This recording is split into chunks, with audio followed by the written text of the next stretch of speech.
Olá, boa noite. Júri popular condena motorista embriagado que avançou com o carro sobre o passeio e matou mulher em Belo Horizonte. Dirigir pelas faixas do MOVE já é a terceira infração mais cometida na capital. Mais médicos cubanos chegam a Minas para atender 42 cidades. Devagar, as vagas de emprego vão começando a voltar. Em maio, foi registrado o segundo aumento consecutivo. No esporte, o final de semana foi de alegria para Atlético e Cruzeiro no Brasileirão. E quem quer emagrecer, mas não gosta de nada monótono, precisa conhecer o Funcional Fight. E a capital bateu mais um recorde de frio nesta madrugada e as temperaturas vão continuar baixas. Estes são alguns destaques do Jornal Band Minas, que começa agora.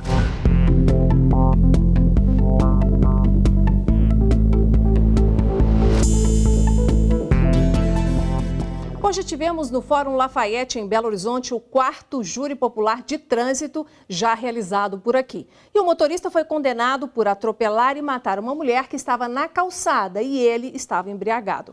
Quem vai falar sobre a sentença é o repórter Marcelo Silveira. Boa noite, Marcelo. Boa noite, Nácia. Boa noite para todo mundo. Olha, o motorista, o Alan Vieira Ribeiro, de 38 anos, foi condenado a 12 anos de prisão em regime fechado.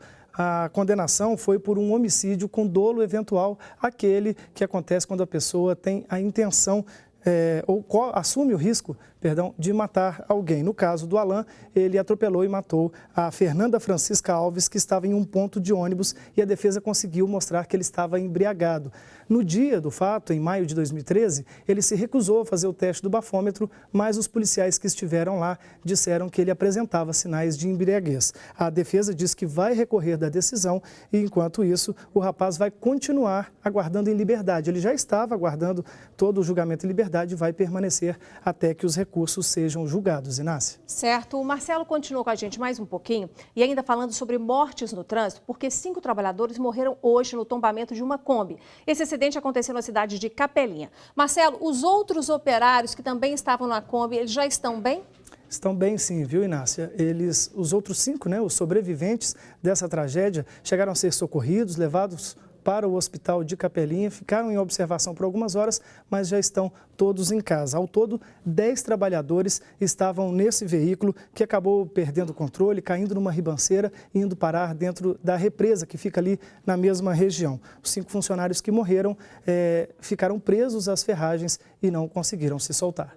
Ok, Marcelo, obrigada, viu? Nada.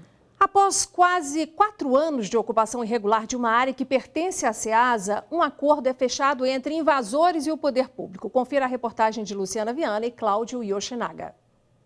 A desocupação pacífica, ou seja, sem ação de reintegração de posse forçada ou violenta, foi acordada entre a Prefeitura de Contagem e os ocupantes. O anúncio foi feito durante uma coletiva na tarde desta segunda-feira na própria Prefeitura. As 432 famílias que moram há 3 anos e 8 meses em um terreno da SEASA Minas, no bairro Laguna, em Contagem, deixarão o terreno nos próximos dias. O prazo foi determinado pela Justiça, 15 de julho. O governo do estado, que coordenou o acordo, vai pagar R$ 450 em aluguel social a cada uma das famílias por 1 ano e meio, prazo estimado pela Prefeitura de Contagem para que as casas populares, no estilo Minha Casa Minha Vida, sejam construídas. O fundo virá da Companhia de Habitação do Estado. Em função da legislação que hoje o Estado tem, com a sua regulamentação já prevista, para que a gente possa fazer o pagamento dos aluguéis sociais. Cerca de 500 unidades devem ser construídas. Um estudo ainda vai apontar em qual região será possível essa construção. Nós temos pelo menos destacado 10 áreas preferenciais para fazermos habitação popular. Isso demanda, além da vontade da Prefeitura, estudos, e opiniões da Caixa Econômica e daqueles que empreendem no Minha Casa Minha Vida. É o setor privado. Nós avaliamos que o Bolsa Moradia é uma saída, mas gera uma insegurança porque, de certa forma, a gente vivendo essa crise econômica, a gente acredita que pode correr o risco de haver alguma falha. 32 famílias da ocupação Marião, que fica no bairro Maria da Conceição, próxima à Via Expressa aqui em Contagem, também serão realocadas para um novo terreno. Essas famílias estão morando até então em um prédio que pertence a uma empresa particular. Cada vez mais motoristas são flagrados dirigindo pelas faixas exclusivas de ônibus nas avenidas de Belo Horizonte. O número já é tão grande que essa se tornou a terceira infração mais notificada. Não precisa esperar muito tempo para ver que muitos motoristas transitam tranquilamente pela faixa exclusiva de ônibus na Avenida Pedro II. Esse carro preto passa até pelo radar. O equipamento de fiscalização também flagrou Giovanni. Eu estacionei para pegar uma peça. No momento que eu saí, inclusive eu tomei um cuidado para sair num ângulo para mim entrar na via. Tanto que na foto meu carro está a 45 graus para entrar na via, mas o fluxo não permite que você entre nela rápido. Então, aonde eu fui multado. A artimanha pode até agilizar a chegada ao destino, mas vem colaborando e muito para o aumento do número de multas por trafegar nesses locais. Segundo o Detran, só no primeiro trimestre deste ano foram mais de 28.600 multas. Portanto, é possível dizer que a cada 1 hora, 13 motoristas foram multados em Belo Horizonte por transitarem na faixa exclusiva de ônibus. Tem aumentado e a incidência aí, ela é repetitiva, né? Os agentes da autoridade de trânsito estão atuando, né? Nós temos os radares fixos também que estão flagrando essas pessoas utilizando a faixa exclusiva ou a faixa ou a via exclusiva para o transporte exclusivo de passageiros. Transitar pela faixa exclusiva para transporte público coletivo de passageiros se tornou tão corriqueiro que já é a terceira infração mais cometida no trânsito belo-horizontino. Ela perde apenas para trafegar em velocidade superior à máxima permitida e avançar sinal vermelho. Surpreende porque nós temos a fiscalização física, né? Que ela é composta aí por vários agentes da autoridade de trânsito, e nós temos também a fiscalização móvel. E essa fiscalização móvel, o veículo passou em faixa exclusiva, está fotografando e de imediato já é feita a autuação e encaminhada ao proprietário. A pista exclusiva é necessária para agilizar o transporte de milhares de pessoas diariamente. E o motorista que for flagrado dirigindo por elas comete uma infração gravíssima com multa de R$ 293,47 e 7 pontos na carteira. Você reparou que o tenente estava usando ali uma câmera aqui no colete? Pois é, nós ligamos para a Polícia Militar para saber se isso passou a ser uma mudança para todos os policiais. Não, isso foi um investimento exclusivo daquele policial e parece que mais alguns estão também fazendo o seu investimento pessoal para se garantir gravando todas as ocorrências. E ainda sobre o trânsito, a Kiwane Rodrigues e o Marco Tatu mostram que as faixas exclusivas dos ônibus estão liberadas para o tráfego nos finais de semana. A medida ainda está em fase de teste e começou a valer no último sábado.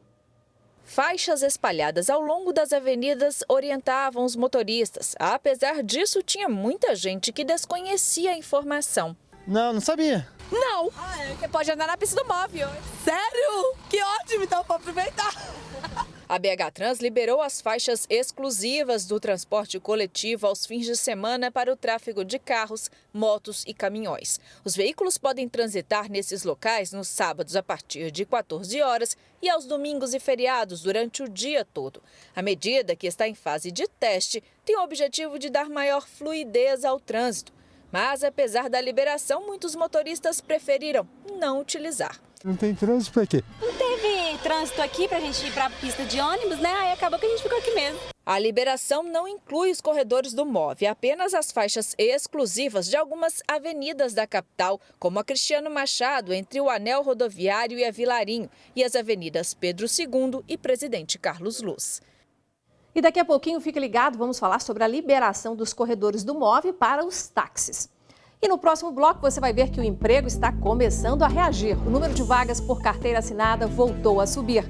E tem futebol. Pela primeira vez neste Brasileirão, Atlético e Cruzeiro venceram na mesma rodada. A gente comenta sobre as partidas com o repórter André Salles depois do intervalo.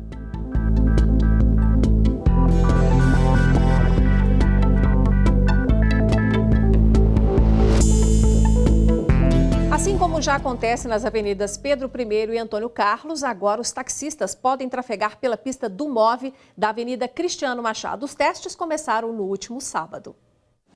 A medida atende a uma reivindicação antiga dos taxistas e tem o objetivo de reduzir o tempo de viagem. O mesmo já acontece nas avenidas Pedro I e Antônio Carlos. A diferença, por que não é uma implantação, ainda é um teste, que devido às características operacionais da pista da Cristiano Machado, há necessidade do teste. A gente tem aqui algumas características, por exemplo, de faixa única por sentido em alguns trechos, né, diferente dos outros corredores. Então a gente precisa verificar quais são os impactos para o transporte coletivo, para o ônibus e também a questão de segurança. Então por isso estamos iniciando como teste. Mas o taxista deve ficar atento às regras. Só é permitido deixar a pista em locais sinalizados. Não pode realizar embarque e desembarque de passageiros ao longo da pista de ônibus. E deve-se trafegar sempre na faixa da direita, com faróis acesos e o eletrovisor ligado. Está sempre atento à sinalização, sempre respeitando os limites de velocidade, sempre com atenção aí voltada para o pedestre, à operação dos ônibus. E a gente pede isso a todos aqueles que estiverem utilizando a via, seja condutor do móvel, seja taxista, seja pedestre. Os testes devem durar 90 dias e durante este período serão avaliados os impactos no desempenho do móvel, na segurança de pedestres e dos passageiros. Devagar, novas vagas de emprego estão surgindo Brasil afora. A crise no desemprego está longe de acabar, mas em maio houve novo aumento de contratações por carteira assinada. Foi o segundo mês seguido de resultado positivo e o melhor desempenho para maio desde 2014, segundo o Ministério do Trabalho. Apesar do medo de ficar desempregada, Caroline decidiu arriscar. Pediu demissão na empresa antiga quando notou que tinha chance de mudar de ares. Conseguiu esta vaga de recepcionista semanas depois. O mercado me surpreendeu muito positivamente, porque eu achei que eu ia ficar um tempo maior desempregada. Voltei ganhando mais. A contratação de Caroline foi reflexo da volta dos clientes que andavam meio sumidos do salão de beleza. Hoje em dia, elas já vêm, já faz um cabelo e uma unha, já faz mais de um serviço. Para a gente conseguir atender essa nova demanda, a gente já pensa em ampliar o quadro de funcionários e em breve a recepção já terá uma nova funcionária. No mês passado, foram abertos mais de 30 mil empregos com carteira assinada. Foi o segundo resultado positivo seguido e o melhor para maio em 3 anos. A grande responsável foi a agropecuária. Depois veio o setor de serviços. Quem andou na contramão no mês passado foi o comércio, que eliminou mais de 11 mil empregos com registro em carteira. Para este ano, a gente espera que o segundo semestre possa ser melhor do que o primeiro para a geração de emprego, porque esse semestre é o semestre que normalmente é dominado pela agricultura e o segundo semestre é mais dominado pela indústria. Então, é possível que nós veremos melhores notícias para esses setores. A indústria abriu vagas no mês passado. Uma delas foi a de Natan, que garantiu o emprego nessa fábrica de eletrodomésticos. Trabalho, carteira assinada, todos os benefícios que eu não tinha trabalhando fora do país. Significa estabilidade, significa segurança. Consequência da demanda, que voltou a crescer na empresa e já provocou um aumento de 10% na produção. A indústria está com 12 vagas abertas para vários setores. Historicamente, a gente tem 55% a 60% do faturamento do ano dentro do segundo semestre. A gente tem certeza absoluta de que o segundo semestre esse ano vai manter a tradição e nós vamos ter que continuar aumentando a nossa produção para dar conta da demanda. Quando a crise passa, o indicador que demora mais tempo para normalizar é o nível de emprego. No início da crise, ele é o último a cair. As empresas resistem tanto para demitir quanto para contratar. Por isso, não veremos os atuais 14 milhões de desempregados voltarem ao mercado de trabalho ainda neste ano. Vai levar mais tempo, até porque, quando a economia reaquece e a equipe está pequena, as horas extras são o primeiro recurso antes da contratação. E agora é hora do esporte. Finalmente, a 10ª rodada foi boa para Atlético e Cruzeiro. André Salles, que já está com a gente aqui. A recuperação dos times mineiros foi de alegrar a torcida, mas eu quero começar pelo Cruzeiro, que jogou primeiro. Você achou que o time convenceu? Pois é, o Cruzeiro estava precisando de uma vitória, estava 3 jogos sem vencer, foi bem, teve alguns sustos ali no primeiro tempo, mas acabou garantindo o resultado, 2-0, e foi a primeira rodada em que os dois times, Cruzeiro e Atlético, conseguiram vencer nesse brasileiro. Ou seja, uma boa notícia. O Igor Calhã esteve lá, conferiu tudo e a gente acompanha agora como foi esse Cruzeiro e Coritiba. Os dois times precisavam da vitória. Um não vencia há 3 jogos, o outro há 4. No começo da partida, o Cruzeiro mostrou que buscaria o resultado positivo. Robinho tentou nesta cobrança de falta. Diogo Barbosa arriscou 2 vezes. A segunda bateu na trave. O Coritiba demorou para entrar no jogo, mas aos 26 minutos, Wesley cabeceou para boa defesa do Fábio. A bola ainda pegou no travessão. Pouco depois, Thiago Real perdeu este gol. Sozinho, chutou para fora e, de novo, a bola pegou na trave. Rildo conseguiu passar por Fábio e, no cruzamento, Caicedo evitou o gol do Coxa. E se a equipe paranaense não aproveitou as oportunidades, Thiago Neves não perdoou. Contra-ataque celeste, cruzamento do Diogo e que belo chute na entrada da grande área. 1-0 Cruzeiro. Mas antes de acabar o primeiro tempo, Fábio ainda precisou salvar o Cruzeiro neste chute de Galdesani. E se o primeiro tempo foi movimentado, olha como começou o segundo. Menos de 1 minuto para o Rafael Sobis arriscar. Depois da defesa, Robinho ainda chutou para fora. E o Robinho tentou mais uma, agora de letra, mas parou nas mãos do Wilson. E com essa pressão, o time celeste chegou ao segundo gol. Léo lançou Rafael Sobis no ataque, o goleirão se antecipou e aí o atacante só precisou ter calma. 2-0.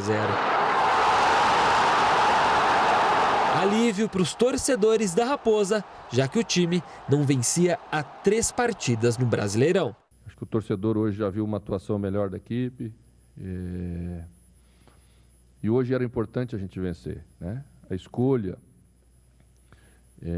por revezar na quinta-feira, ela levou em consideração também o jogo seguinte na nossa casa. Eu falo e falei que nós tínhamos feito uma grande atuação contra o Grêmio, mas terminou 3-3 e nós só fizemos 1 ponto. Hoje o torcedor não ia se contentar novamente com uma boa atuação e 1 ponto só. Nós tínhamos que vencer, né? Porque é assim que o futebol é. O próximo jogo do Cruzeiro pelo Brasileirão é contra o seu maior rival, o Atlético. Mas agora, atenções voltadas para a Copa do Brasil. Quarta-feira tem o primeiro jogo das quartas de final contra o Palmeiras, na capital paulista. Claro que me preocupa o crescimento do Palmeiras, mas já era esperado. O Palmeiras não podia estar lá onde estava, né? Aquilo era circunstância de momento.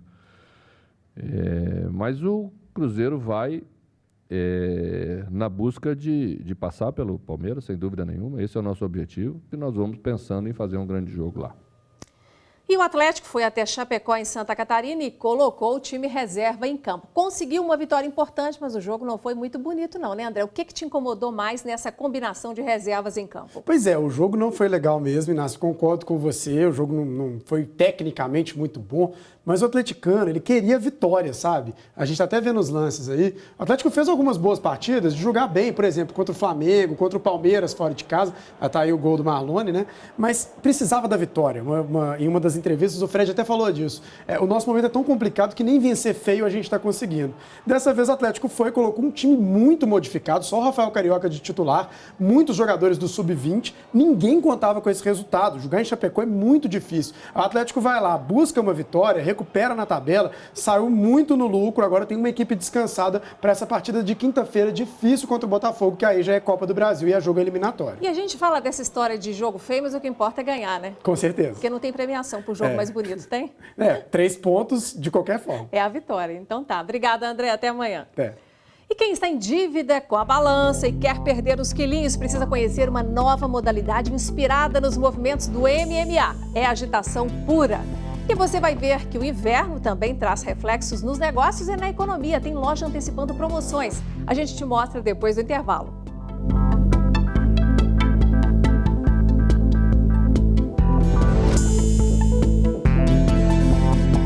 Mais médicos cubanos desembarcaram nesta segunda-feira em Belo Horizonte. Eles integram o programa Mais Médicos do governo federal e devem atuar em 42 municípios mineiros. A Luciana Viana tem mais detalhes para nós. Luciana, boa noite. Boa noite, Inácia. Boa noite a todos. Os 54 médicos cubanos desembarcaram hoje pela manhã aqui em Belo Horizonte. Já seguiram para as 42 cidades onde eles vão atuar por 3 anos, viu? Depois eles retornam para Cuba. E segundo o governo do estado, está prevista para esta quarta-feira a chegada de mais 22 médicos que também vão atuar em cidades do interior de Minas Gerais. Mas antes de desembarcarem aqui em Belo Horizonte, eles passaram uma temporada em Brasília recebendo um treinamento, para atuar no Sistema Único de Saúde brasileiro. Inácia. Obrigada, Luciana. Luciana que sempre conversa conosco direto do estúdio da rádio Band News FM 89,5, se você ainda não conectou. E agora o nosso assunto é socos, chutes e muito suor. Essa é a receita de uma modalidade que está conquistando gente famosa, o Funcional Fight. Nesse final de semana teve um aulão em Belo Horizonte para apresentar a novidade. A perda calórica do Funcional Fight é alta. Pode variar de 700 a 900 calorias por aula. Essa turma super animada se reuniu na Academia Bodytech Unidade Savassi. Os exercícios trabalham força, flexibilidade e coordenação motora. Uma aula de Funcional Fight dura entre 40 e 60 minutos. O foco não é a hipertrofia, mas a perda de peso e a definição do corpo. A modalidade ainda proporciona outros benefícios para a saúde, como ativação cognitiva e uma aprendizagem motora que praticamos mais na infância. Outro ponto interessante é que o Funcional Fight propõe dinâmicas mais lúdicas e menos rígidas do que as artes marciais tradicionais. No comando do aulão, realizado no final de semana, estava o atleta de MMA, Gustavo Coelho, e o instrutor Romineu Esteves. O Funcional Fight foi inspirado nos treinos de MMA. Vamos conferir a previsão do tempo para os próximos dias em Belo Horizonte? O frio continua com tudo na capital. Hoje a mínima chegou a 10,4 graus. Vamos conferir como ficam as temperaturas também nos próximos dias. Bom, na terça-feira nós teremos logo amanhã, mínima de 11, máxima de 24 e já teremos na quarta-feira uma mínima de 12, a mesma da quinta-feira, e a máxima vai variar um pouquinho entre a quarta e a quinta, de 24 para 25 graus. E tem lojista querendo acabar logo com o estoque dos produtos de inverno e partindo para as promoções antecipadas. O inverno mal começou e esta loja de roupas masculinas já está fazendo promoção. A expectativa deles é de vender 30% a mais que em 2016. E essa promoção acontece o seguinte: o cliente vindo à loja, ele vai comprar uma peça e a segunda peça sai por R$ 9,90 nos tricôs. Nesta outra empresa especializada em calçados femininos, os preços estão até 50% mais baixos. Estratégia para atrair os consumidores, que começou lá na fábrica. Com a ajuda dos fornecedores, a gente já conseguiu vir com esse desconto desde o início da coleção. Com relação ao ano passado, as vendas vêm até aumentando, porque o desconto está maior, né? Para esta economista da CDL de BH, os comerciantes estão antecipando as liquidações para espantar a crise e estimular o aquecimento nas vendas. É importante, se ele quiser fazer como estratégia de vendas essas ofertas, essas promoções, mas faça a estratégia de acordo que pense no seu lucro, se realmente vai ter um lucro interessante para ele, se vai girar o seu estoque, investir no treinamento da sua equipe para ter um atendimento qualificado que pode aumentar o fluxo de venda na sua loja. A orientação para os lojistas é chamar a atenção dos clientes com vitrines chamativas, promoções e descontos. A ideia é tentar vender um pouco mais ou pelo menos o mesmo tanto que no ano passado. Por mais que o desconto reduza a margem de lucro dos comerciantes, o importante em tempos de crise é não deixar o cliente sumir. Com certeza, né? Você conquistando o cliente, você vai ter, ele vai vir várias vezes na loja, ele tem a oportunidade de conhecer as nossas peças, que são de ótima qualidade, a gente trabalha com várias marcas. Então, assim, eu acho que é uma oportunidade boa dele vir conhecer. E promoção é uma palavrinha mágica que realmente atrai os olhares do povo. Eu gostei, né, de colocar promoção antes. Tem que chamar o povo, né?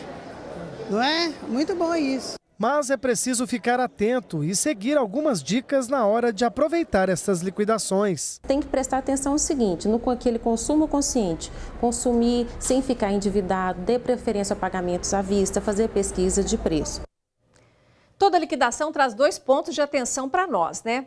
O consumidor, claro, deve aproveitar se tem dinheiro, se não vai se endividar e se a promoção está boa, é um produto que ele está precisando e o preço baixou, aproveite. E tem o lado também do empresário, que está aí fazendo um dinheiro mais rápido, aumentando aí o seu giro e fazendo o seu estoque sair mais rapidamente. Eu tenho um certo receio de, com esse frio que está previsto aí para as próximas semanas, se o comércio fez exatamente a melhor escolha ao antecipar estas promoções, já que estamos aí nesse momento de crise. Mas, se nós estamos com possibilidade de fornecimento para essas lojas, se os fornecedores não vão deixar de entregar caso o estoque baixe muito, então pode ter sido uma boa escolha sim, porque dá aquele auê, dá uma movimentação e o consumidor gosta disso, é fácil de atraí-lo. Agora atenção, viu, consumidor? O empresário brasileiro nem sempre faz promoção do jeito que a placa está falando lá na vitrine. Fala que é 50%, 60% e às vezes tem um produto, 2 produtos. Então não se deixe enganar, preste atenção.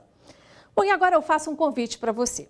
Se você estiver passando pela rua ou souber de alguma situação de interesse público, fizer esse flagrante, grave no seu celular a imagem, nessa posição, sempre na horizontal, mande para a gente esse flagrante, informe o seu nome, um pouquinho do resumo dessa situação que aconteceu. Você pode fazer isso conectando-se conosco pelo BandZap, que é o 99-772-7663. Aproveita, salva aí no seu celular para depois não se esquecer. Ou então você pode usar o e-mail redaçãomg@band.com.br. Sua participação sempre vai ser muito bem-vinda.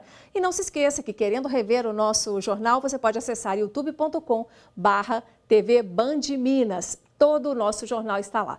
Eu agradeço a sua audiência e te convido para estar conosco amanhã. Muito obrigada e até mais.